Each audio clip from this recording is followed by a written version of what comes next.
અમિત અને પાયલ એકબીજાને ખૂબ જ પ્રેમ કરતા હતા. તે બંને એક જ કોલેજમાં એક સાથે જ ભણતા હતા અને બંનેનું હવે કોલેજમાં એક સાથે ભણવાનું છેલ્લું જ વર્ષ બાકી હતું. એક દિવસ અમિત અને પાયલ એક પાર્કમાં ફરવા માટે ગયા. ત્યારે પાયલે અમિતને પૂછ્યું કે અમિત, તું મને કેટલો પ્રેમ કરે છે અને તું મારી સાથે લગ્ન કરીશ કે પછી એમ જ પ્રેમ કરીને છોડી દઈશ? ત્યારે જ અમિતે પાયલને કહ્યું કે પાયલ, આજે તું મને આ કેવો સવાલ પૂછી રહી છે? તો પાયલે કહ્યું કે અમિત, આ સવાલ હું તને એટલા માટે પૂછી રહી છું કારણ કે હું તને હદથી વધારે પ્રેમ કરું છું અને મનમાં ને મનમાં તને મારું બધું જ સોંપી દીધું છે અને જો તે મને ક્યારેય છોડી પણ દીધી તો પણ હું તને ભૂલી નહીં શકું. આ કહેતા જ પાયલની આંખોમાં આંસુ આવી ગયા. પાયલને આ રીતે રોતા જોઈને અમિતે સૌથી પહેલા તેના આંસુ સાફ કર્યા અને પછી પાયલને પોતાના ગળે લગાડી લીધી અને પછી તેણે એમ કહ્યું કે પગલી, મેં તને છોડવા માટે થોડો પ્રેમ કર્યો છે. આપણો પ્રેમ તો 7 જન્મો સુધી રહેશે અને હું જલ્દી જ મારા ઘરના લોકોની સાથે તારા પિતાજી પાસે તારો હાથ માંગવા જરૂર આવીશ. આ સાંભળતા જ પાયલ ખૂબ જ ખુશ થઈ ગઈ અને ખુશીમાં ને ખુશીમાં ફરીથી અમિતને ગળે લાગી ગઈ અને પછી તે બંને પોતપોતાના ઘરે જતા રહ્યા. હવે થોડા મહિનાઓમાં બંનેનો કોલેજનો અભ્યાસ પૂરો થઈ ગયો હતો. હવે દિવસે ને દિવસે અમિત અને પાયલનો પણ પ્રેમ વધતો જઈ રહ્યો હતો. એક દિવસ અમિત પાયલને ફોન કરીને કહે છે કે પાયલ, આજે હું મારા માતા પિતાની સાથે તારા ઘરે આવી રહ્યો છું તારા અને મારા સંબંધ માટે. આ વાત સાંભળીને પાયલ ખૂબ જ ખુશ થઈને અમિતને કહે છે, અમિત, આજે તો તે મને સરપ્રાઈઝ આપી દીધી. તમે જલ્દી જ આવી જાઓ અને હું જલ્દીથી તૈયાર થઈ જાઉં છું. અને લગભગ 1 કલાકમાં જ અમિત અને તેના માતા પિતા પાયલના ઘરે પહોંચી જાય છે. પણ જ્યારે અમિત પાયલના ઘરે પહોંચે છે તો એ જોવે છે કે પાયલનું તો આટલું મોટું ઘર છે અને તે મનમાં ને મનમાં એ વિચારે છે, કદાચ પાયલના પિતાજી ખૂબ જ પૈસાદાર છે પરંતુ અમારો પરિવાર તો આમની આગળ કશું પણ નથી. ત્યારે જ અમિતે પાયલના ઘરનો બેલ વગાડ્યો. બેલ વાગતા જ પાયલ સમજી જાય છે કે અમિતને એ લોકો આવી ગયા છે અને તે તેમના નોકરોને ના કહીને પોતે જ દરવાજો ખોલવા જતી રહે છે અને અમિત અને તેના પરિવારનું સ્વાગત કરે છે અને તેમને અંદર લઈને જાય છે. અંદર જતા જ અમિતના માતા પિતા આટલા મોટા ઘરને જોઈને એ વિચારે છે કે ખબર નહીં પાયલના પિતાજી આ સંબંધ કરશે કે નહીં. ત્યારે જ અચાનક પાયલના પિતાજી પણ આવી જાય છે અને બધા માટે નાસ્તા પાણી મંગાવે છે. તો તે જ વખતે અમિતના પિતાજીએ અમિત માટે પાયલના પિતાજી પાસે પાયલનો હાથ માંગી લીધો. તો પાયલના પિતાજીએ અમિતને પૂછ્યું કે બેટા, તું કામ શું કરે છે? ત્યારે અમિતે ખૂબ જ પ્રેમથી કહ્યું કે અંકલજી, મેં રેલવેમાં મોટી પોસ્ટ ઉપર ફોર્મ ભરી રાખ્યું છે અને મેં તેના પેપર પણ આપી દીધા છે. બસ હવે રિઝલ્ટ આવવાનું જ બાકી છે. ત્યારે જ પાયલના પિતાજીએ ફરીથી એમ પૂછ્યું કે તે રેલવેની પોસ્ટ ઉપર તારી સેલરી કેટલી હશે? તો અમિતે કહ્યું કે અંકલજી, લગભગ 30,000ની આસપાસ હશે. આ સાંભળતા પાયલના પિતાજી બોલ્યા કે તને ખબર નહીં હોય કે મારી દીકરી પાયલ દર અઠવાડિયે 8 થી 10,000 તો બહારથી શોપિંગ કરીને જ ખર્ચી નાખે છે.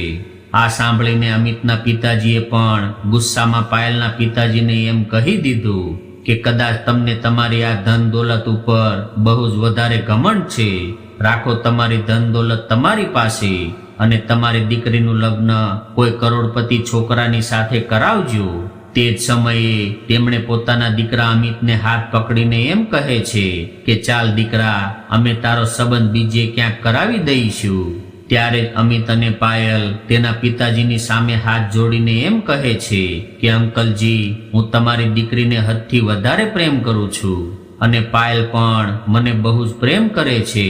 તો પ્લીઝ આ સંબંધ માટે તમે માની જાઓ અને તમને હું વચન આપું છું કે હું તમારી દીકરીને જરાય પણ દુખી નહીં રાખું. આ સાંભળતાની સાથે જ પાયલની આંખોમાં પણ આંસુ આવી જાય છે અને તે પણ તેના પિતાજીને કહે છે કે પિતાજી, હું પણ અમિતને હદથી વધારે પ્રેમ કરું છું અને હું તેના વગર બીજા કોઈ સાથે ક્યારે પણ લગ્ન નહીં કરી શકું.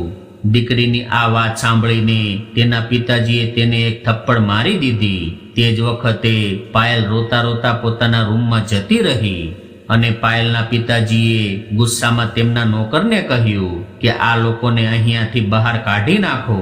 આ સાંભળીને અમિત અને તેના માતા પિતા ખૂબ જ નિરાશ થઈને પાયલના ઘરેથી જતા રહ્યા અને જલ્દીથી પાયલના પિતાજીએ પાયલના એક મોટા ઘરમાં લગ્ન નક્કી કરી દીધા અને તેમણે તેની જબરદસ્તીથી 1 મહિનાની અંદર સગાઈ પણ કરાવી દીધી. પેલી બાજુ અમિતની રેલવેમાં નોકરી પણ લાગી ગઈ હતી. ત્યારે એક દિવસ અચાનક પાયલે અમિતને ફોન કરીને એમ કહ્યું કે અમિત, તું ક્યાં જતો રહ્યો હતો?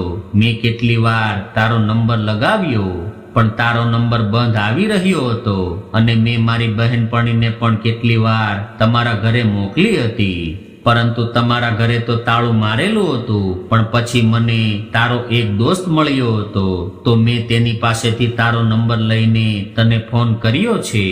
મારા પિતાજીએ મારી સગાઈ જબરજસ્તીથી બીજા કોઈ સાથે કરાવી દીધી છે, પરંતુ હું તારી વગર નહીં રહી શકું. તું જલ્દી અહીંયા આવી જા અમિત, નકર હું મારો જીવ આપી દઈશ. ત્યારે અમિતે કહ્યું કે પાયલ, હું પણ તને ખૂબ જ પ્રેમ કરું છું, પરંતુ પ્લીઝ તું આવું કોઈ પગલું ન ભરતી કે જેના કારણે તારા ઘરના લોકોને નીચું નમવું પડે.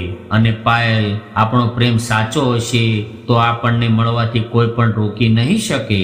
અને પાયલ, જો આપણે ઘરેથી ભાગીને લગ્ન કરી પણ લીધા હોત, પણ તને ખબર છે જીવનમાં આવવાવાળા સમયમાં આપણા બાળકો પણ આવું જ કરશે અને પછી આપણને પણ નીચું નમવું પડશે.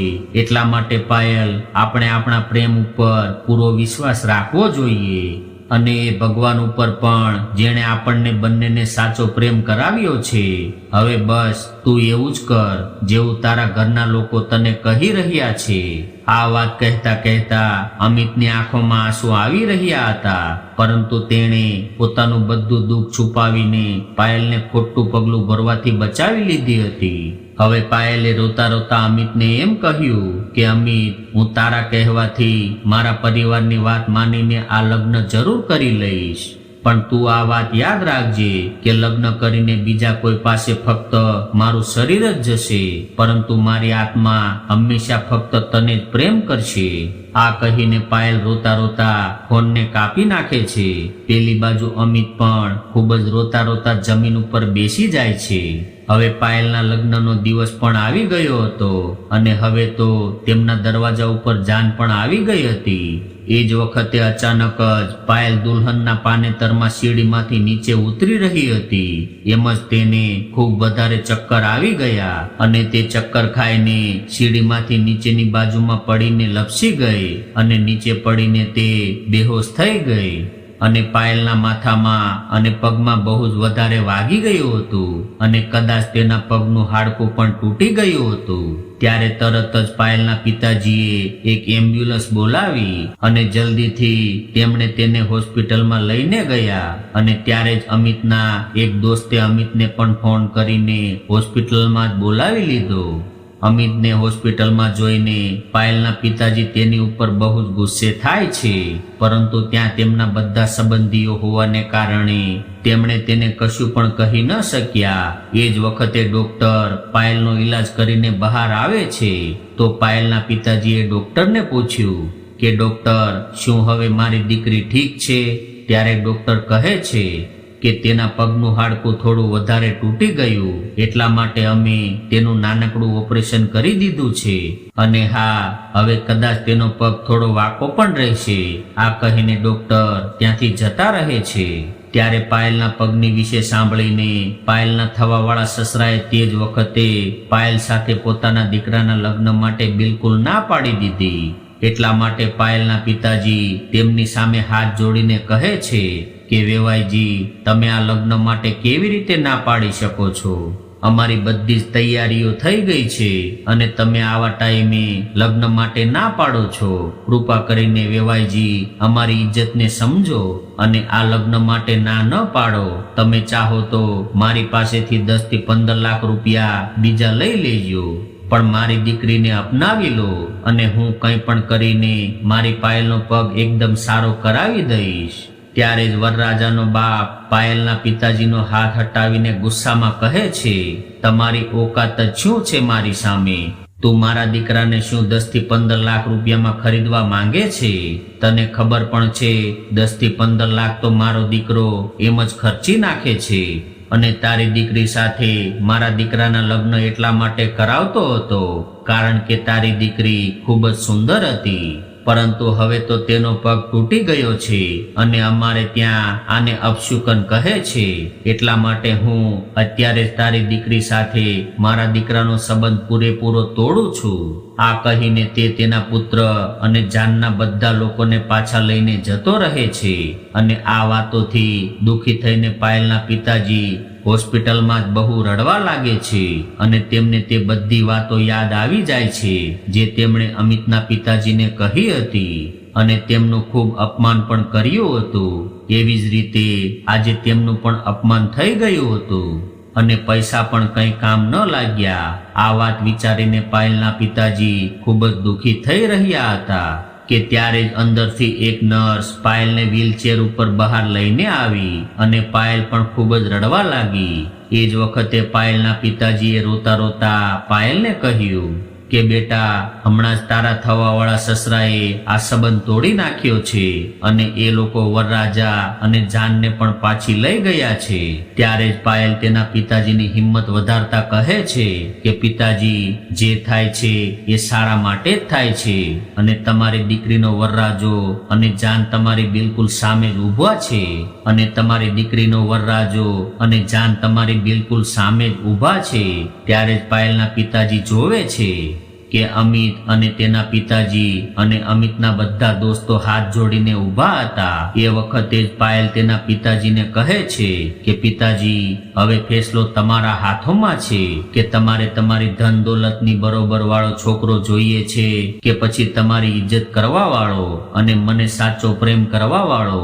એમ સાંભળીને જ પાયલના પિતાજી અમિતના પિતાજીની પાસે જઈને હાથ જોડીને માફી માંગે છે અને કહે છે કે તે દિવસે મેં તમારું ખૂબ જ વધારે અપમાન કર્યું હતું, તેના માટે હું તમારી માફી માંગુ છું. કૃપા કરીને મને માફ કરી દેજો.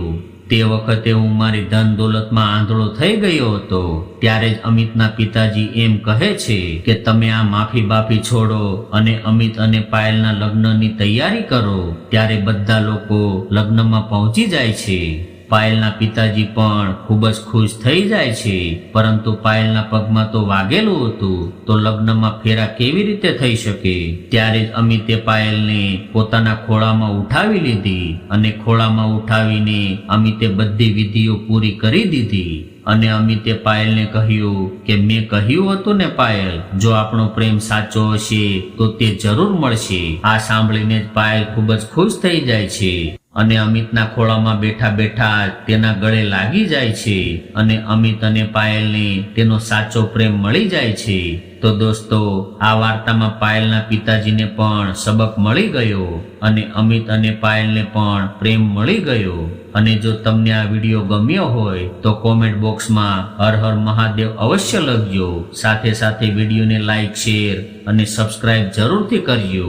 ફરી મળીશું નવા વિડીયો સાથે. ત્યાં સુધી બધા મિત્રોને જય શ્રી કૃષ્ણ. હર હર મહાદેવ.